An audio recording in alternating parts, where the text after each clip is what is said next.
బీహార్‌కి సంబంధించినటువంటి ఎన్నికలు ఖచ్చితంగా ఎన్‌డీఏ ప్రభుత్వానికి ఒక పెద్ద పరీక్షే. ఎందుకంటే వక్ఫ్ సవరణ బిల్లు తర్వాత జరుగుతున్నటువంటి ఎన్నికలు. అట్లాగే ఆపరేషన్ సింధూర్ తర్వాత జరగబోతున్నటువంటి తొలి ఎన్నికలవుతున్నాయి.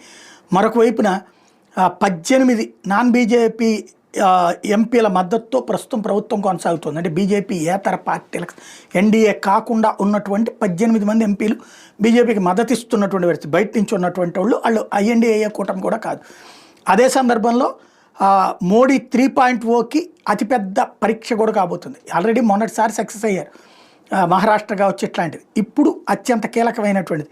మరొక వైపున ఏదైతే మండల్ పాలిటిక్స్ తీసుకొస్తున్నారు మళ్ళీ, అంటే కుల రాజకీయాన్ని తెర మీదకి తీసుకొస్తున్నప్పుడు జరుగుతున్నటువంటి ఎన్నికలు కాబట్టి ఇక్కడ విజయం అన్నటువంటిది చాలా కీలకమైనటువంటిది. ఇక్కడ బీజేపీ గెలిచిందంటే తిరుగుండదు, లేదంటే బాగా